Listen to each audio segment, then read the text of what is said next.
네, 요즘 영화 중에요, 굉장히 핫한 영화가 있습니다. 1,000만 관객을 돌파한 영화. 예, 성경에 대해서는 잘 몰라도 이건 아니죠. 바로 왕사남이라고 합니다. 예, 왕과 사는 남자라는 영화가요, 1,000만 관객을 돌파했습니다. 큰 흥행을 계속 이어가고 있습니다. 또 그만큼이나 유명해진 곳이 있죠. 예, 단종 유배지인 강원도 영월의 청룡포입니다. 최근 이 시골에 관광객이 어마어마하게 찾아 들어왔다고 합니다. 그래서 대기 시간만 2시간이래요. 그 시골에서. 아마도 영화에서의 여운을 더 느끼고자 방문하는 것 같습니다. 작년에 우리나라에서 에이펙 정상회의가 있었습니다. 경주에서 있었는데요. 이 정상회의 개최 이후에 경주가 관광에서 아주 유명한 또 핫플레이스가 됐습니다. 원래도 관광객들이 많았는데요. 경주 황리단길은요, 유독 작년에 몇 배나 관광객들이 급증을 했다고 합니다. 그러면서 지역의 상권이 살아나게 되었다고 합니다. 네. 그런데 뉴스에는 보도되지 않은 한 사건이 있습니다. 이 경주 황리단길에서 있었던 일인데요. 황리단길에는요, 수제 초콜릿으로 유명한 가게가 있습니다. 그 가게의 사장님은요, 전국에 5개의 매장을 운영할 정도로 사업이 번창했다고 합니다. 경리단길의 매장만 해도 한 달 매출이 수제 초콜릿을 파는 매장인데요. 그 매장의 한 달 매출이 5천만 원이라고 합니다. 그런데 두 알바생을 구하고 나서 불과 몇 달 만에 매출이 1,000만 원대로 떨어진 것입니다. 사장은 처음에 단순히 불경기 탓인 줄만 알았다고 합니다. 그러던 어느 날 한 손님으로부터 이러한 메시지를 받게 됩니다.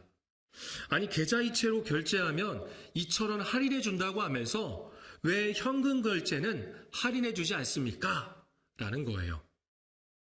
그러니까 계좌이체를 하면, 통장으로 직접 계좌이체를 하면 2,000원을 할인해 주는데 현금으로 내면 할인을 안 해준다는 거예요. 그래서 그것에 대한 의문을 품고 한 고객이 사장에게 메시지를 보낸 것입니다. 사장은 애초부터 그런 행사를 한 적이 없었기 때문에 황당했습니다. 나중에 알고 보니 10대 알바생 2명이 사장님 몰래 손님들에게 안내판을 보여주면서 계좌 이체 시 2,000원을 할인해드립니다 라고 하면서 판매를 해왔던 것입니다.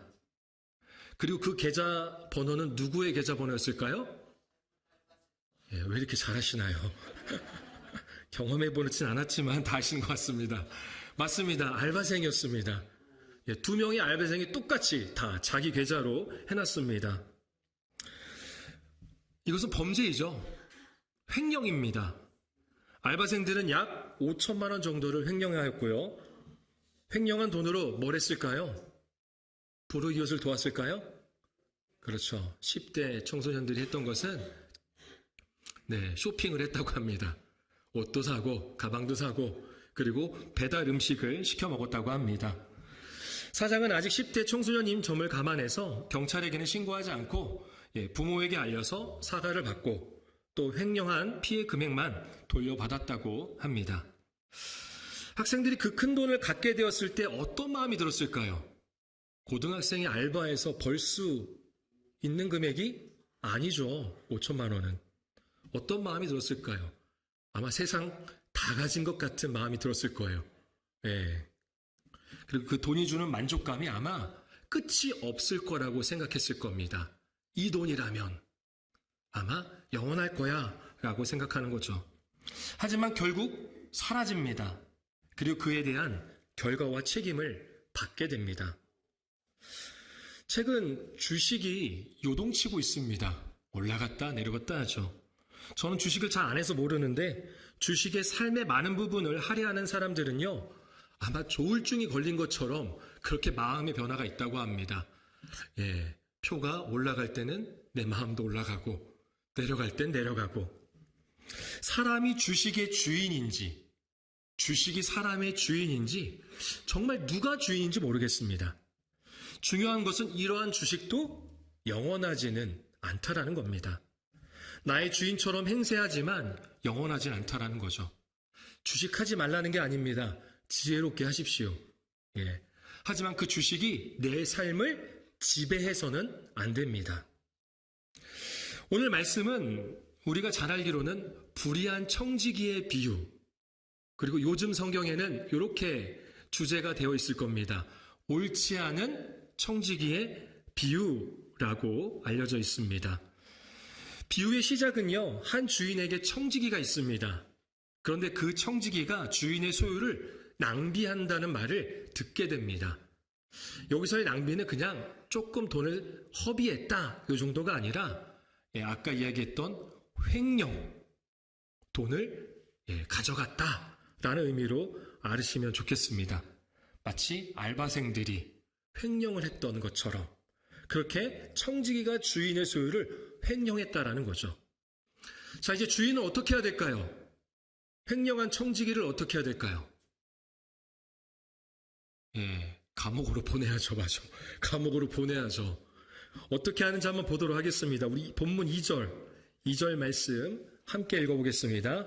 주인이 그를 불러 이르되 내가 내게 대하여 들은 이 말이 어찌 됨이냐?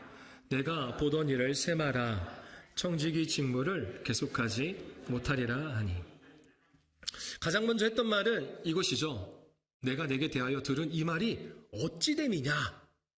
여러분, 청지기는요, 알바생급이 아닙니다. 당시 청지기는요, 주인의 재산을 관리하던 사람입니다.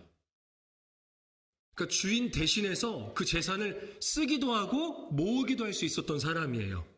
주인을 대신해서 주인의 이름으로 부동산을 살 수 있을 정도의 그러한 직급입니다. 그러니 주인으로부터 굉장한 신뢰를 받고 있는 사람이라는 거죠. 그런데 주인의 재산을 횡령했다는 소문을 듣게 됩니다. 그러한 소식을 들으니 얼마나 놀랐을까요? 그래서 주인은 먼저 이런 말을 하는 겁니다. 내게 대하여 들은 이 말이 어찌 됨이냐? 야, 이 소식 뭐냐? 내가 들은 말, 이 말 이거 사실이야? 진짜야? 라는 거예요.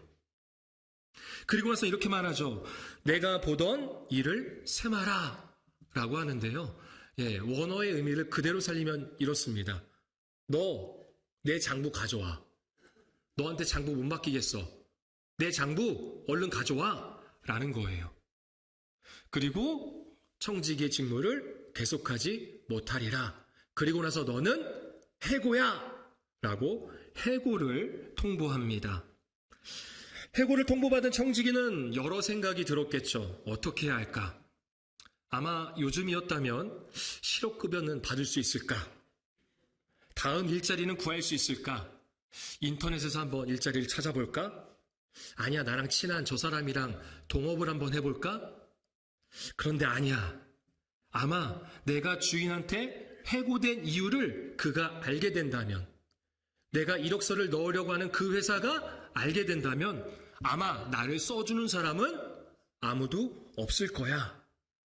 생각을 하면 할수록 점점 미궁에 빠집니다. 답이 안 나와요. 자, 본문 3절과 4절, 우리 두 절을 같이 읽어보겠습니다. 청지기가 속으로 이르되 주인이 내 직분을 빼앗으니 내가 무엇을 할까? 땅을 파자니 힘이 없고 빌어먹자니 부끄럽구나. 내가 할 일이 알았도다. 직분을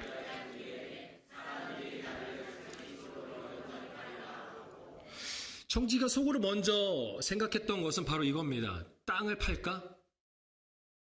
여러분, 땅 파는 거 쉬워요, 어려워요?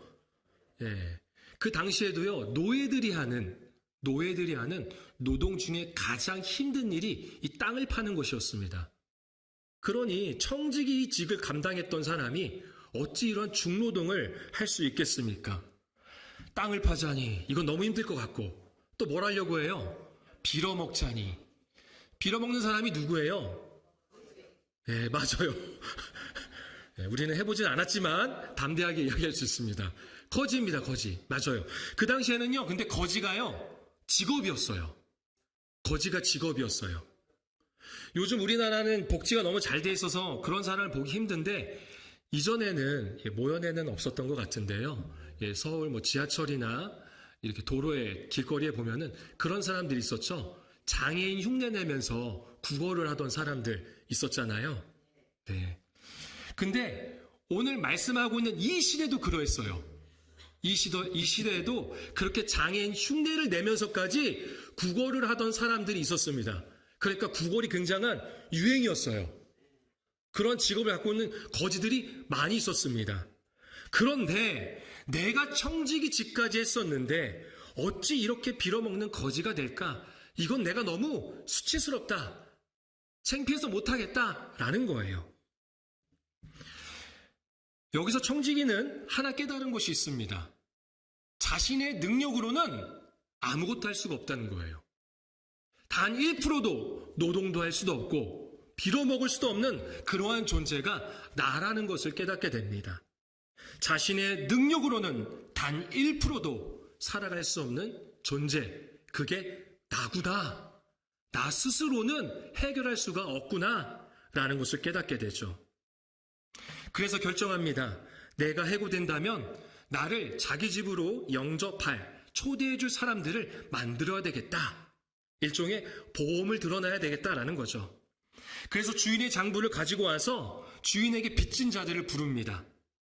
그리고 그들의 그 빚을 대폭 탕감해 주는 것입니다. 본문에서는 두 가지만 소개되어 있어요. 두 가지만. 그런데 우리가 주인이 부자라는 것을 감안한다면 이것은 대표성을 띈다는 것을 이해해야 됩니다. 그러니까 두 사람뿐만이 아니라 주인에게 빚진 많은 사람들의 빚을 탕감시켜 준 거예요. 대표적으로 이런 거죠. 말씀에 나와 있듯이 기름 100마를 빚진 자에게는 50말로 고쳐 쓰게 했습니다. 그래서 기름 50마를 탕감시켜 준 거예요. 장부를 조작하는 거죠. 그리고 밀 100석을 빚진 자에게는 80석으로 20석을 탕감시켜 줬습니다. 이 외에도 많은 빚진 자들을 탕감시켜 주는 거예요. 왜요? 그렇죠. 나중에 이들이 받은 은혜를 내가 언젠가는 받을 수 있겠지라는 생각으로 하는 것입니다. 훗날 자신이 이들에게 도움을 얻을 것을 기대하면서 했던 것입니다. 하지만 이것은요, 범죄입니다. 그렇죠. 범죄예요. 이렇게 하면 안 돼요. 우리나라였다면 형법 231조에 의거해서 사무소 위조 및 변조죄에 해당이 됩니다. 그리고 형법 234조 위조 사문서 행사죄까지 포함이 됩니다. 더 나아가서는요, 특정 경제 범죄 가중 처벌까지 받습니다. 그래서 최대 15년형의 그런 징역을 살게 될 수도 있습니다. 엄청난 범죄죠. 네. 그렇다면 청지기의 주인은 이제 어떻게 할까요? 이러한 죄를 지은 이 청지기를 어떻게 해야 될까요? 먼저 예수님께서 이 비유를 말씀하실 때 듣고 있는 청자, 다시 말해서 누가 듣고 있는지 그들을 알아야 됩니다. 왜냐하면 이 비유가 사실은 굉장히 해석하는데 난해하고요. 또 여러 설교자들마다 다분하게 여러 가지로 해석을 하는데, 그래서 중요한 것이 누가 예수님께서 하시는 이 비유를 듣고 있는가라는 것을 먼저 알아야 한다는 거죠. 1절에 보니까 이 비유를 듣고 있는 청자는 누구예요? 또한 제자들에게 이르시되 라고 해서 예수님의 제자들이 이 비유를 듣고 있습니다. 그런데 제자들만 있었던 게 아니에요. 우리 14절 말씀 읽어볼까요? 그 돈을 좋아하는 자들이라 이 모든 것을 듣고 비웃거늘. 그렇습니다. 이 비유를 듣고 있던 사람은요, 예수님의 제자들과 그리고 바리새인들이었습니다. 바리새인들은 돈을 좋아하는 자들이라고 소개하고 그들이 이 비유를 듣고 비웃었다고 합니다. 그런데 사실 돈을 좋아했던 것은 바리새인뿐만이 아닙니다. 예수님의 제자들도 돈을 좋아했습니다. 여러분 돈 좋아하시나요? 네. 창피하실 거 없습니다. 대답 안 하신 분도 속으로는 다 돈을 좋아합니다. 저도 돈을 좋아합니다. 중요한 것은 돈보다 주님을 더 사랑해야 되겠죠. 돈이 우리의 주인이 되어서는 안 됩니다. 예수님께서 이 말씀하실 때에도 마찬가지입니다. 사람이 부유하다는 것을, 다시 말해서 돈이 많다는 것은 그 당시에 하나님 앞에 의인이라는 표시였어요. 저 사람 의롭구나. 그래서 하나님 복 내려주셔서 부자가 되게 해주셨구나. 라는 거예요. 그러니 부자를 볼 때마다, 돈이 많은 사람들을 볼 때마다 어땠을까요? 아, 저 사람 의로운 사람이야. 하나님한테 떳떳한 사람이야. 그래서 하나님 저러한 복을 주셨어. 라고 한다라는 거죠. 물론 실제로도 우리의 삶 속에서 그런 일들이 종종 가끔씩은 일어납니다. 하나님이 물질의 복을 주시기도 합니다. 그런데 문제는 하나님이 주신 것임에도 불구하고 하나님보다 뭐를 더 사랑하는 거예요? 돈을 더 사랑했다는 거예요. 돈을 더 좋아했다라는 거죠. 돈이 주는 마음이 우상이 된 것입니다. 예수님은 그런 이들에게 지금 이 비유를 말씀하시면서 이렇게 정리합니다. 우리 8절 말씀 같이 읽겠습니다. 주인이 이 옳지 않은 청지기가 이를 칭찬하였으니 이 세대의 아들들이 자기 시대에 있어서는 빛의 아들들보다 더 지혜로움이니라. 예수님은 청지기가 옳지 않다고 먼저 말씀하십니다. 주인이 이 옳지 않은 청지기가, 청지기는 옳지 않아요. 잘못됐습니다. 여기서 옳지 않다라는 것은요, 불법, 부당한 수익을 얻었다라는 뜻이에요. 맞습니다. 옳지 않은 청지기입니다. 그런데 예수님은 주인을 통해서 그가 지혜 있다 말씀하시면서 칭찬을 하십니다. 이게 이해하기가 어렵다라는 거예요. 왜 칭찬하시는 걸까요? 그의 불법과 부당한 것을 칭찬하시는 걸까요? 그러면 우리도 누군가의 돈을 빼앗고 훔쳐서라도 살아간다면 그것이 지혜 있는 것일까요? 이 험한 세상 어떻게 합법적으로만 살아가냐? 불법적으로 좀 살아도 돼. 안 그러면 못 살아. 이런 것을 깨닫게 하시기 위함일까요? 청지기의 깨달은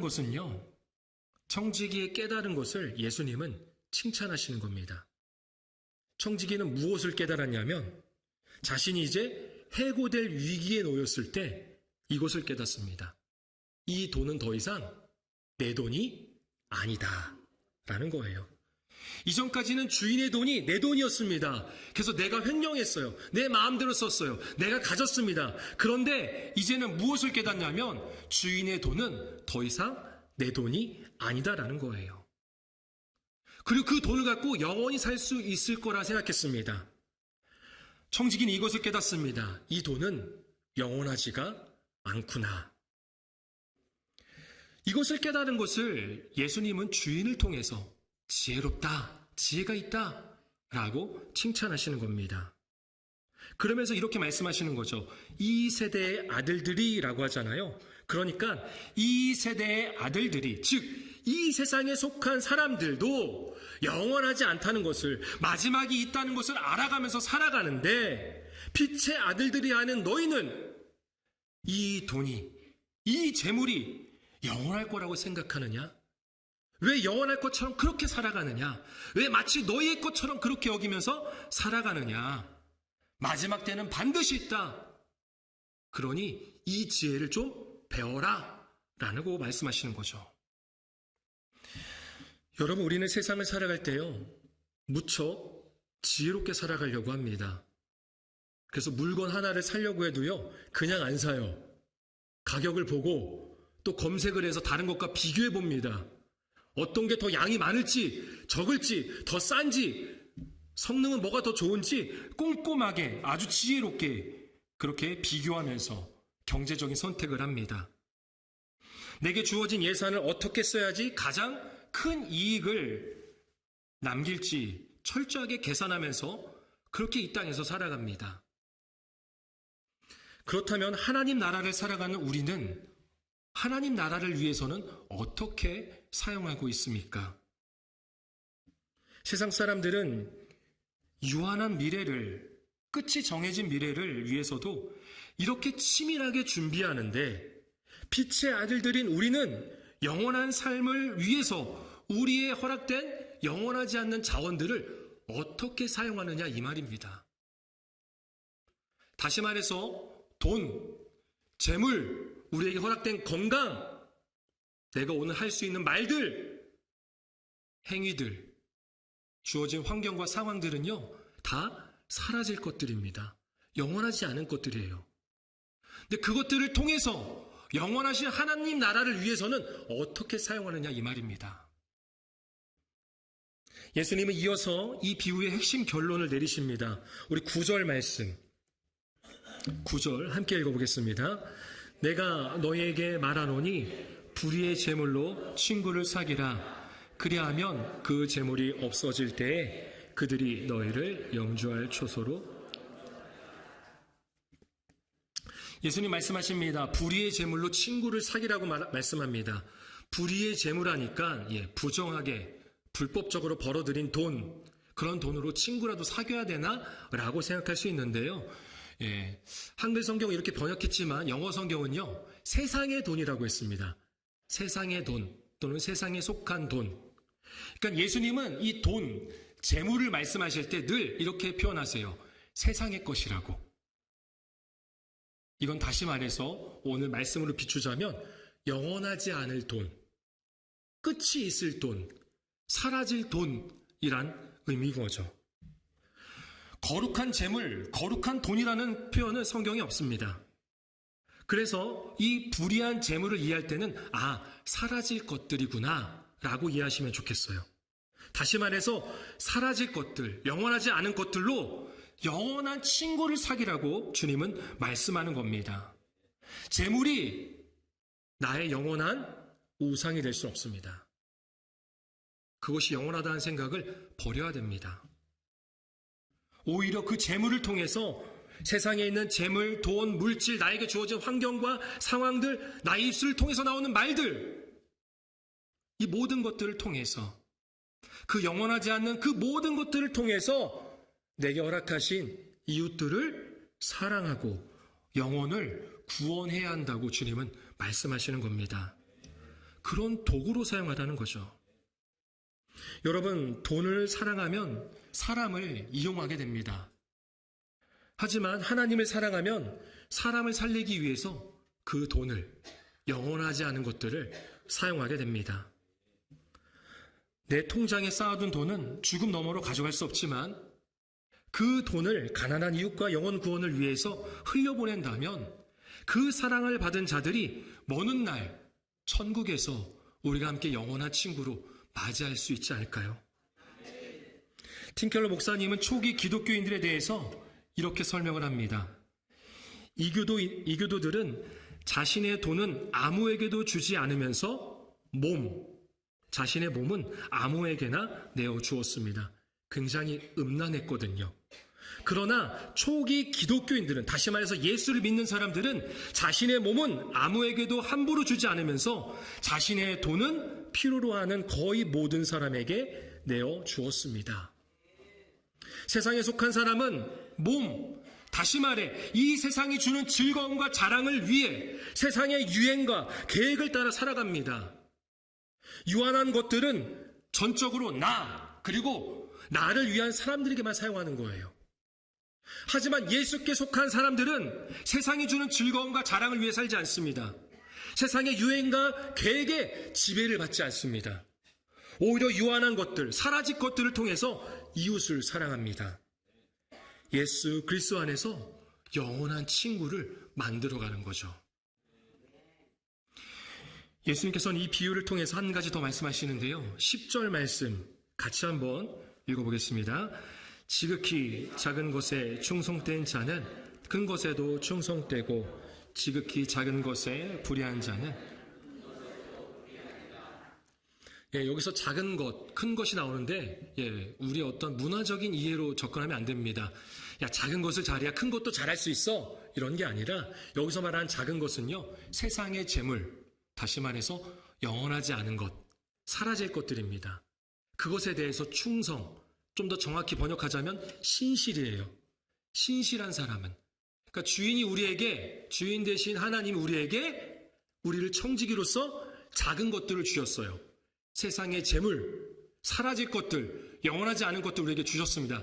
그런데 그것을 주인께서 원하시는 대로 신실하게 사용한다면 더 나아가서 영원한 것도 우리가 신실하게 사용할 수 있다는 거예요. 반면에 이 지극히 작은 것, 다시 말해서 세상의 물질, 영원하지 않은 것들에 대해서 불이하게 사용한 사람들, 잘못되게 사용하는 사람들, 주인이 원하지 않는 대로 사용하는 사람은요, 큰 것, 영원한 것도 그렇게 여깁니다. 가볍게 여기고 별거 아닌 것처럼 여기는 거죠. 여러분, 내가 어디서 어떻게 얼마나 버는지도 중요하지만 그보다 중요한 것은 내가 어디서 어떻게 얼마나 사용하는지입니다. 내가 한 달 동안 사용한 내용이 내가 어떤 주인을 섬기고 있는지를 보여주는 가장 정확한 영적 진단서가 될 겁니다. 우리는 청지기로서 주인 대신 하나님이 맡기신 것들을 주인 대신 하나님이 원하시는 대로 사용해야 하는 사명을 감당해야 합니다. 그래서 보면 이어서 예수님이 이렇게 비유를 마치시는 거예요. 우리 마지막으로 13절 말씀, 13절 함께 읽겠습니다. 집 하인이 두 주인을 섬길 수 없나니 혹 이를 중히 여기고 저를 경히 여길 것입니다. 너희는 하나님과 재물을 경하여 섬길 수 없느니라. 아멘. 예수님 이 비유를 마치시면서 이렇게 못 박으시는 거죠. 집 하인이, 다시 말해 청지기는 두 주인을 섬길 수 없다. 그리고 이렇게 정리하죠. 너희는 하나님과 재물을 겸하여 섬길 수 없느니라.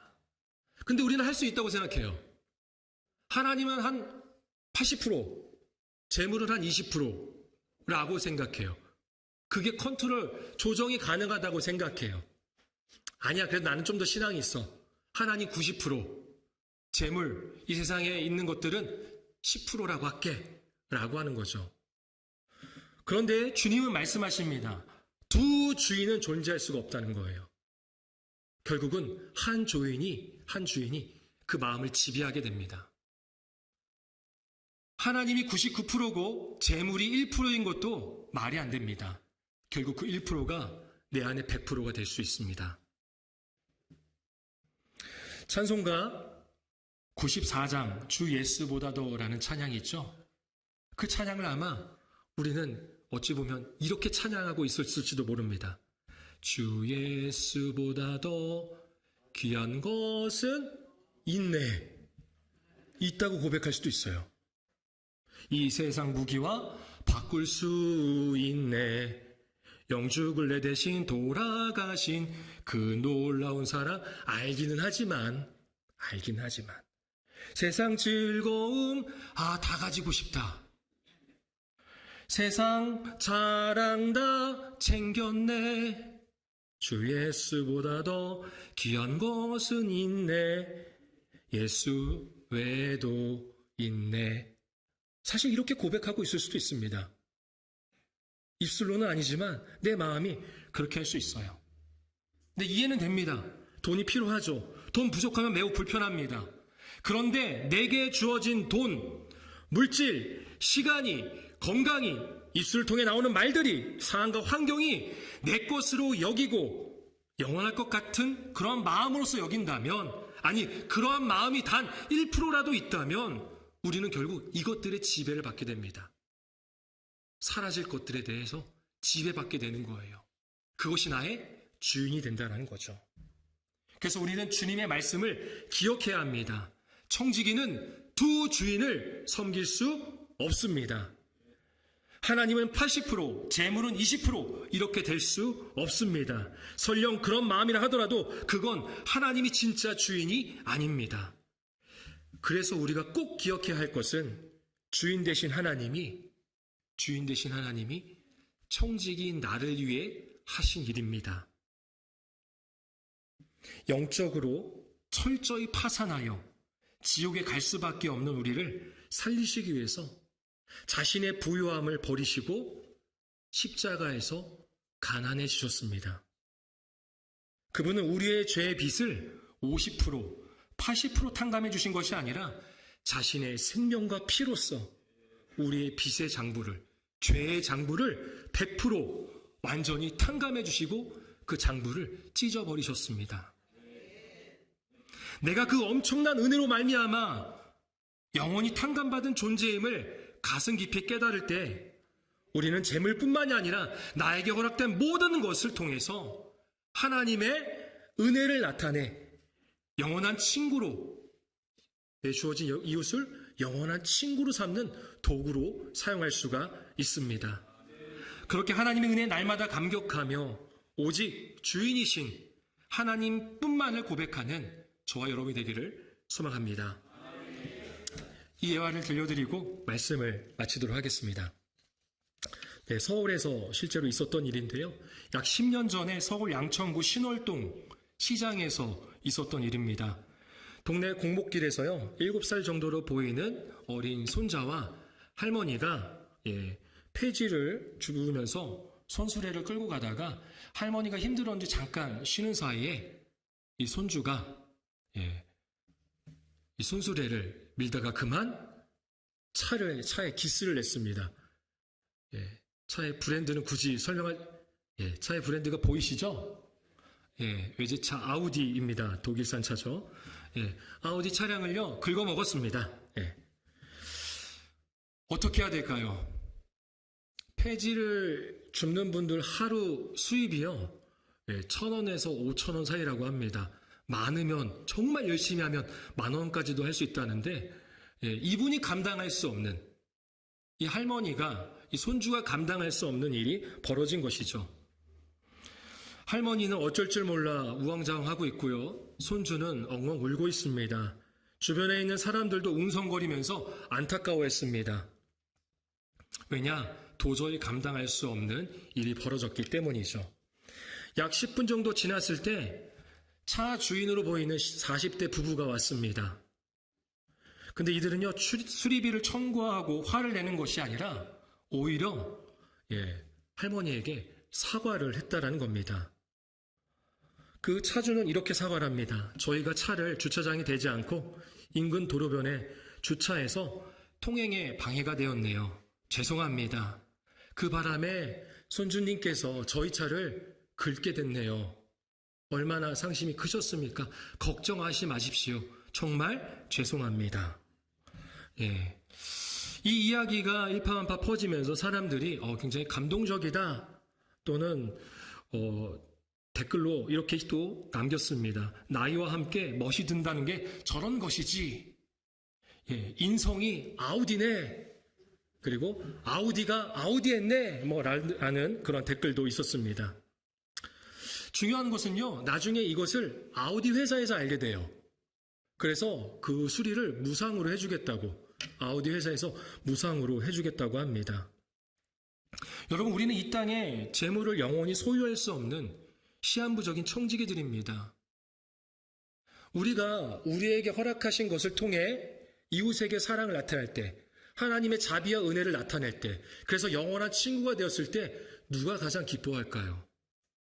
방금 들려드린 이 이야기를 통해서 가장 기뻐했던 것은요, 아우디 회사입니다. 왜냐? 우리 차를 타는 사람들, 우리 회사의 차를 타는 사람들은 이 정도의 인격이 있어. 이 정도의 인품이 있어. 존대해줘야 돼. 라는 것처럼 하나님이 우리에게 원하시는 것은 하나님의 자녀인, 그리고 하나님의 청지기인 우리가 하나님이 우리에게 허락하신 영원하지 않은 것들, 사라질 것들을 통하여서 하나님의 은혜를 베푸는 겁니다. 그렇게 이웃을 사랑하고 그들이 우리의 영원한 친구가 되어서 영원한 하나님의 자녀가 되게 하는 그것을 말하는 것입니다. 그게 진정한 청지기입니다. 이제는 우리가 십자가의 탕감의 은혜를 기억하면서 저와 여러분이 우리에게 허락된 모든 것을 통하여서 그것은 내 것이 아니다, 영원하지 않다라는 것을 고백하면서 우리의 주인 대신 하나님을 위해서 사용하는, 그렇게 이웃에게 사랑을 실천하는 청지기로서 살아가기를 소망합니다.